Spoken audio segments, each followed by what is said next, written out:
Hello बच्चों। आज का टॉपिक अपना एक बहुत अच्छा टॉपिक है। वर्क पावर एनर्जी के ऊपर हम स्टडी करेंगे पोटेंशियल एनर्जी ऑफ स्प्रिंग के बारे में। तो इसमें सबसे पहले हम थ्योरेटिकल कंसेप्ट का रिवीजन करेंगे, सभी फॉर्मूलाज देखेंगे, फिर सभी पी वाई क्यू अपने इसके कवर करेंगे साथ में। तो बच्चों इस टॉपिक को अच्छे से समझ लीजिए, इसके नोट्स बना लीजिए। इसके बाद आपको इस टॉपिक में तो कोई प्रॉब्लम आने वाली नहीं है। ठीक है, इसमें सभी बच्चे अभी एक्सपर्ट बनने वाले हैं। चलो बच्चों स्टार्ट करते हैं। इसके अंदर सबसे पहले मैं आपको बेटा इसके थ्योरेटिकल कंसेप्ट बताते हुए, फिर देखो इतने सारे इसमें पी वाई क्यू रहेंगे। सभी पी वाई क्यू जितने भी पूछे गए हैं 20 ईयर्स के अंदर, उन सबको अपने 25 ईयर्स के पी वाई क्यू अपने इसमें कवर किए गए हैं। तो बेटा सबसे पहले मैं आपको इसका थ्योरेटिकल कंसेप्ट सिखाता हूँ। देखो बेटा, आपको बच्चों ये तो पता है आपको कि एक स्प्रिंग होता है। ये क्या है? एक स्प्रिंग है। सभी बच्चे देखो, एक स्प्रिंग होता है, ठीक है। और स्प्रिंग को बेटा जब हम खींचते हैं, ठीक है, इसकी लेंथ को अपने इंक्रीज करते हैं, स्प्रिंग में अपने एक्सटेंशन करते हैं, तो इसके लिए मान लो हमने एक्स एक्सटेंशन किया है स्प्रिंग में, तो इसके लिए बेटा हमें एक फोर्स अप्लाई करना पड़ता है। लेकिन आपको पता है कि स्प्रिंग तो इलास्टिक होता है, तो हम इसे खींचेंगे तो स्प्रिंग वापस जाना चाहता है अपनी ओरिजिनल पोजीशन के अंदर, जिसके कारण स्प्रिंग के अंदर बेटा एक फोर्स डेवलप हो जाता है, जिसे बोलते हैं एफ रीस्टोरिंग फोर्स या एफ स्प्रिंग। ठीक है, तो ये जो एफ रीस्टोरिंग जो फोर्स होता है, ये प्रोपोर्शनल होता है इसमें एक्सटेंशन के या इसमें डिस्प्लेसमेंट के। होगा भी ना बेटा, जितना ज्यादा उसको आप खींचोगे उतना ही आपको फोर्स ज्यादा अप्लाई करना पड़ेगा। ठीक है, एक्स ज्यादा होगा तो रीस्टोरिंग फोर्स भी ज्यादा होगा, फोर्स आपको उतना ही ज्यादा लगाना पड़ेगा। ठीक है, कॉमन सेंस की बात है, स्प्रिंग को ज्यादा खींचेंगे तो फोर्स भी उसमें ज्यादा लगाना पड़ेगा। ठीक है, क्योंकि उतना ही उसमें रीस्टोरिंग डेवलप होता है। ये रीस्टोरिंग फोर्स या इसे हम बोलते हैं स्प्रिंग फोर्स। तो जब बेटा प्रोपोर्शनल को हटाते हैं तो यहाँ एक कांस्टेंट लगाते हैं के। तो एफ रीस्टोरिंग का या स्प्रिंग का फॉर्मूला क्या होता है बच्चों? के एक्स होता है। इसका फॉर्मूला क्या होता है? के इंटू एक्स होता है। अब इसमें बेटा कई बातें हैं। एक बात तो ये भी है कि अगर इसको हम वेक्टर फॉर्म में लिखें, रीस्टोरिंग फोर्स को या स्प्रिंग फोर्स को अगर हम वेक्टर फॉर्म में लिखें बेटा, तो यहां पर क्या होता है? नेगेटिव साइन लेना पड़ता है। यहां पर बच्चों आपको माइनस का साइन लेना पड़ता है। लेंगे भी ना बेटा माइनस, क्यों? क्योंकि फोर्स की जो डायरेक्शन होती है, स्प्रिंग फोर्स की या रीस्टोरिंग फोर्स की जो डायरेक्शन होती है, वो डिस्प्लेसमेंट के अपोजिट होती है। देखो ना, एक्स तो आपने राइट साइड में किया था, और रीस्टोरिंग फोर्स किधर लगता है? जो स्प्रिंग को वापस ओरिजिनल पोजीशन में लाने वाला फोर्स, जिसे रीस्टोरिंग फोर्स, स्प्रिंग फोर्स या इलास्टिक फोर्स भी बोलते हैं। और इलास्टिसिटी तो वापस उसे ओरिजिनल पोजीशन में लाना चाहेगी, तो इसकी डायरेक्शन क्या होगी? डिस्प्लेसमेंट से या एक्सटेंशन से अपोजिट होगी। इस अपोजिट को अपने नेगेटिव के साइन से रिप्रेजेंट करते हैं। ठीक है बेटा, अब सेकंड बात इसमें ये है, सेकंड बात इसमें ये है इसके अंदर कि सेकंड बात बेटा इसमें ये है कि हम इसे क्या करते हैं? नेगेटिव साइन से रिप्रेजेंट करते हैं। ठीक है, अब इसमें जो के है बेटा, के को अपने क्या बोलते हैं? स्प्रिंग कांस्टेंट बोलते हैं। लेकिन ये यूनिवर्सल कांस्टेंट नहीं है बेटा, एक स्प्रिंग के लिए कांस्टेंट होता है, अलग अलग स्प्रिंग के लिए अलग अलग होता है। तो जो हार्ड स्प्रिंग होता है उसके लिए के बच्चों ज्यादा होता है। हार्ड स्प्रिंग का के ज्यादा होता है सॉफ्ट स्प्रिंग के कंपेयर में। इसीलिए तो हार्ड स्प्रिंग को खींचना मुश्किल होता है बेटा। सॉफ्ट स्प्रिंग को तो आप इजीली खींच दोगे। स्प्रिंग जितना मोटा होगा, हार्ड होगा, मजबूत होगा, उसको खींचना उतना मुश्किल होगा, क्योंकि एफ इज इक्वल टू के एक्स है, उसका के बेटा ज्यादा होगा। एक्स तो आप सेम ही खींचते हो। मान लो आप हार्ड स्प्रिंग को भी 10 सेंटीमीटर खींचते हो, सॉफ्ट को भी 10 सेंटीमीटर, तो एक्स तो सेम हो गया, पर के जिसका ज्यादा होगा उसमें फोर्स हमें ज्यादा लगाना पड़ता है। ये बात बेटा हमें पता भी है और हमने सीखा भी हुआ है इस बात को।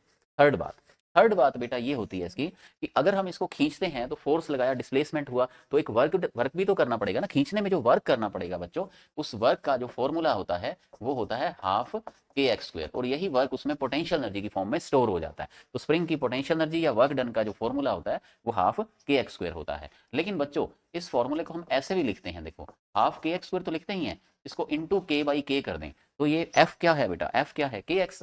तो ये के स्क्वायर एक्स स्क्वायर, ये क्या बन जाएगा? F square. तो इसको हम बेटा एफ स्क्वायर बाई 2k से भी रिप्रेजेंट करते हैं। यानी मेरे कहने का मतलब बेटा ये हुआ कि पोटेंशियल एनर्जी या वर्क के फॉर्मूले को टू टाइप से रिप्रेजेंट करते हैं, या तो हाफ के एक्स स्क्वायर कह लो, या इसको हम एफ स्क्वायर बाई 2k भी बोल सकते हैं। ठीक है, कब कौन सा लगाना है फॉर्मूला, ये आपको नेक्स्ट स्लाइड के अंदर बताएंगे अपने। एक बात, अगर कोई बेटा आपसे ये पूछ ले बच्चों से कि इसको डिराइव कैसे करोगे, फॉर्मूला आया कैसे, तो कोई खास बात नहीं है इसमें, बहुत सिंपल सी बात ही है बच्चों। आप तो बस इतना कर दो, वर्क क्या होता है? F into D x. ठीक है, स्मॉल डिस्प्लेसमेंट में वर्क डन कितना होता है? F into D x. इसका दोनों साइड में इंटीग्रेशन कर देना, इंटीग्रेशन डी डब्ल्यू तो डब्ल्यू हो जाएगा, और ये जीरो से एक्स तक हम उसको स्प्रिंग को एक्सटेंड कर रहे हैं, तो जीरो से एक्स फोर्स कितना है बेटा? के एक्स डी एक्स। ठीक है, तो एक्स की पावर 1 है, इसका इंटीग्रेशन क्या हो जाएगा? के एक्स की पावर 2/2 बन गया ना बेटा, हाफ के एक्स स्क्वायर। तो इस तरह इजीली इसको आप बना भी सकते हो। तो ये बेटा स्प्रिंग के थे थ्योरेटिकल कंसेप्ट की जो बातें थी मैंने आपको सिखाई। ठीक है, ये बेटा क्या है? ये स्प्रिंग का टॉपिक इसलिए भी इंपॉर्टेंट है क्योंकि ये वर्क पावर एनर्जी में तो है ही सही, साथ ही इसके क्वेश्चन ऑसिलेशन, ऑसिलेशन या एसएचएम वाला जो टॉपिक है, जो चैप्टर है, उसके अंदर भी इसके क्वेश्चन पूछे जाते हैं। ठीक है, इसलिए ये एक अपना इंपॉर्टेंट कंसेप्ट है। अब देखो इसके ऊपर अपने स्टार्ट करते हैं बेटा न्यूमेरिकल नंबर 1। इसमें बच्चों क्या है, देखो ये न्यूमेरिकल इस कंसेप्ट के ऊपर है कि आपके पास जो वर्क डन था बेटा, वर्क के दो फॉर्मूला हो गए, एक तो हो गया हाफ के एक्स स्क्वायर और एक हो गया बच्चों एफ स्क्वायर बाई 2k। तो अब कब कौन सा फॉर्मूला लगाना है ये डिपेंड करेगा कंडीशन के ऊपर। कैसे बच्चों, ध्यान से देखो, इसमें इसमें आपको क्या है, टू सिमिलर स्प्रिंग पी और क्यू हैं, लेकिन इनके स्प्रिंग कांस्टेंट अलग अलग हैं, के पी और के क्यू हैं। ठीक है, एक का स्प्रिंग कांस्टेंट ज्यादा है, ठीक है, एक का स्प्रिंग कांस्टेंट कम है, के पी ज्यादा है। They are stretched first by same amount, ठीक है, या same displacement, then by same force. तो पहली बार बेटा इनको सेम अमाउंट में खींचते हैं, मतलब फर्स्ट बार क्या है, इनकी एक्स सेम है। तो बच्चों अंडरस्टूड है, एक्स तो आती ही इसमें है ना, तो एक्स सेम है, तो डब्ल्यू प्रोपोर्शनल टू क्या हो जाएगा, के हो जाएगा। तो बच्चों के किसका ज्यादा है, के पी का ज्यादा है, तो वर्क भी किस में ज्यादा करना पड़ेगा, पी में वर्क ज्यादा करना पड़ेगा। ये तो बच्चों कॉमन सेंस की बात भी है, आपने वैसे ही समझ ही लिया बात को कि दोनों को सेम ही खींचना है, तो जिसका फोर्स कांस्टेंट ज्यादा होगा उसमें वर्क भी ज्यादा करना पड़ेगा। ठीक है, सेकंड बार, नेक्स्ट बार बेटा हम इसे सेम फोर्स से खींचते हैं, तो फोर्स तो आई इसमें रहे ना, तो सेम फोर्स, अगर बेटा फोर्स सेम हो, ठीक है, तो अब W किसके हो जाएगा, इनवर्सली प्रोपोर्शनल टू K हो जाएगा। यानी कि इस केस में जिसका K बच्चों ज्यादा था, किसका K ज्यादा था, P का, तो वर्क डन तो P में क्या हो जाएगा, कम हो जाएगा, इसमें वर्क डन क्या हो जाएगा, कम हो जाएगा। ये बेटा नीट में पूछा जाने वाला या बोर्ड में पूछा जाने वाला या 11th क्लास के एग्जाम में पूछा जाने वाला एक कॉमन टाइप का न्यूमेरिकल है। ये बहुत अच्छा ये न्यूमेरिकल है, बहुत अच्छा कंसेप्ट है कि डिपेंड करता है कि कौन सी कंडीशन आपको गिवन है। वैसे भी बेटा देखो कि ये तो बहुत कॉमन सेंस है कि एक्स आता ही इसमें है और फोर्स इसमें आता है, तो हम ये वाला फॉर्मूला इसमें अप्लाई करते हैं। ठीक है, नेक्स्ट देखो बेटा, नेक्स्ट देखिए, अब क्या है कि आपको ऐसे दिया गया है कि एक स्प्रिंग के लोअर एंड के ऊपर, एक स्प्रिंग को ऐसे हैंग करके वर्टिकली इसके लोअर एंड के ऊपर एक मास को लगाया गया है, वर्टिकल स्प्रिंग है, इसके साथ है कि सीलिंग के साथ ऊपर छत के साथ ये लगी हुई है, फोर्स कांस्टेंट इसका के है, और इसके साथ में बेटा एक मास कैपिटल एम को अपने लटकाया गया है। लेकिन अभी ये अनस्ट्रेच है, मतलब स्प्रिंग में अभी एक्सटेंशन नहीं हुआ, मास को लगा के अभी इसको पकड़ा हुआ है। तो जैसे ही मास को अपने रिलीज कर देते हैं तो मैक्सिमम एक्सटेंशन इसमें कितना होगा, ठीक है, जब अपने इस बॉडी को रिलीज कर देते हैं तो बेटा रिलीज करने पर ये नीचे जाएगी। तो एक तो स्प्रिंग को अपने खींचें, स्टार्टिंग में तो हमने सिखाया कि स्प्रिंग को हम खींचते हैं, अब हमने नहीं खींचा बेटा, इसको किसने खींचा बताओ, ग्रेविटेशनल पुल ने, ग्रेविटेशन फोर्स ने इसको खींचा। ठीक है, तो अब क्या होगा, वर्क डन बाय ग्रेविटेशन, क्योंकि यहाँ ग्रेविटेशन वर्क करेगा, ये कन्वर्ट टू किस में हो जाएगा, potential energy of spring, spring में पोटेंशियल एनर्जी बन जाएगी। अब वर्क डन कितना होता है बेटा, फोर्स इनटू डिस्प्लेसमेंट, फोर्स कितना लगेगा, एम, एम कैपिटल दिया है तो यहाँ कैपिटल एम यूज कर लो, स्मॉल दिया है तो स्मॉल एम यूज कर लो। ठीक है, तो मास कितना है एम जी, तो इसका फोर्स, ग्रेविटेशन फोर्स कितना हो जाएगा एम जी, मास एम है और ग्रेविटेशन फोर्स बेटा इसका वेट कितना होगा एम जी। और मान लो ये एक्स नीचे आ जाता है, आपको पता है बाहर लटकाने पे स्प्रिंग नीचे आएगा, तो वर्क क्या होता है, फोर्स इंटू डिस्प्लेसमेंट, तो बच्चों डिस्प्लेसमेंट कितना, फोर्स हो गया एम जी, डिस्प्लेसमेंट कितना हुआ एक्स, और पोटेंशियल एनर्जी कितनी डेवलप होती है, हाफ के एक्स स्क्वायर, एक्स से पावर कट जाएगी, तो बेटा एक्स की वैल्यू कितनी आ जाएगी, 2 mg बाई के।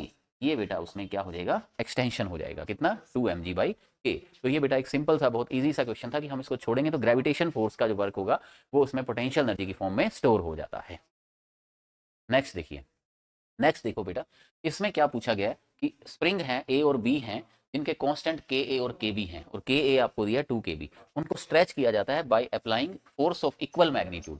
देखो बेटा सेम मैग्नीट्यूड का फोर्स लगाया जाता है तो एनर्जी स्टोर्ड पूछी गई है इनके अंदर, एनर्जी को बेटा यहाँ ई से रिप्रेजेंट किया गया, तो कोई बात नहीं है, आप ई का फॉर्मूला हाफ के एक्स स्क्वायर, या ये फॉर्मूला भी है F square by 2k।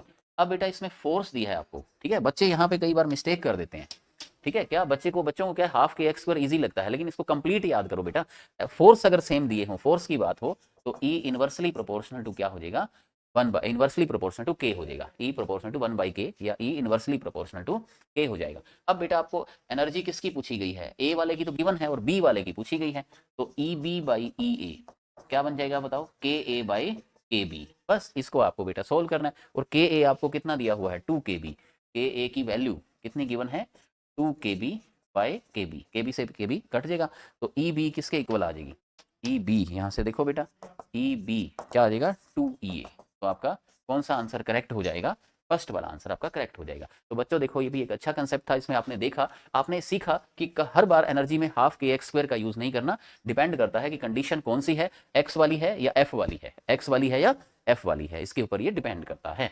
Next बात देखें, न्यूमेरिकल नंबर 4, देखो बेटा एक आपके पास स्प्रिंग है, उसको 2 सेंटीमीटर से स्ट्रेच किया जाता है, तो इसकी पोटेंशियल एनर्जी यू है। अगर इसे 10 सेंटीमीटर स्ट्रेच करें तो अब कितनी पोटेंशियल एनर्जी, तो इसमें बेटा किसकी बात चल रही है, एक्स की बात चल रही है, यहां पर आप फॉर्मूला लगाएंगे हाफ के एक्स स्क्वायर, ठीक है, क्योंकि यहाँ डिस्प्लेसमेंट की बात चल रही है, फोर्स की बात चल रही है, तब ये नहीं लगाते हैं। जैसे प्रीवियस क्वेश्चन में था। तो u प्रोपोर्शनल टू क्या हो गया बच्चों, एक्स स्क्वायर हो गया। तो अब बताइए इसमें u2 बाई u1 क्या हो जाएगा, x2 square by x1 square. x2 आपको कितना दिया 10 सेंटीमीटर, तो 10 का स्क्वायर कितना हो गया 100। पहले वाला कितना 2 सेंटीमीटर, 2 का स्क्वायर कितना हो गया 4। और u1 आपको कितनी गिवन है u, तो क्या हो जाएगा u2 बाई u1 की जगह पे क्या आ गया u, और 100 बाई 4 ये कितना होता है बेटा 25। तो u2 कितनी हो जाएगी 25u हो जाएगी। तो आपका कौन सा आंसर हो जाएगा, डी आंसर आपका करेक्ट हो जाएगा। ठीक है बेटा, ये क्वेश्चन हमें ये सिखाता है कि हमें फॉर्मूला कौन सा लेना है, एक्स का लेना है या एफ का लेना है। नेक्स्ट देखिए न्यूमेरिकल नंबर 5। इसमें बच्चों क्या है, एक मास है 0.5 kg का, वो 1.5 मीटर पर सेकंड की स्पीड से चल रहा है। ठीक है, एक स्मूथ सरफेस के ऊपर, और ये क्या करता है स्प्रिंग को कंप्रेस कर देता है। ठीक है, स्प्रिंग का कांस्टेंट दिया हुआ है, तो मैक्सिमम कंप्रेशन कितना होगा। तो यहाँ बेटा स्प्रिंग को कंप्रेस किसने किया, काइनेटिक एनर्जी ने किया ना, क्योंकि ये मास जो है चलता हुआ आता है और मास की काइनेटिक एनर्जी किसमें कन्वर्ट हो जाती है, स्प्रिंग की पोटेंशियल एनर्जी के अंदर। ठीक है, मास रुक जाता है, इसकी काइनेटिक एनर्जी किसमें ट्रांसफर हो जाती है, स्प्रिंग को कंप्रेस करने में ट्रांसफर हो जाती है स्प्रिंग की पोटेंशियल एनर्जी की फॉर्म में। तो काइनेटिक एनर्जी बच्चों कितनी है इसकी, हाफ एम वी स्क्वायर। ठीक है, पोटेंशियल एनर्जी कितनी डेवलप होगी बताओ स्प्रिंग के अंदर, हाफ के एक्स स्क्वायर। तो हाफ से हाफ तो कट गया।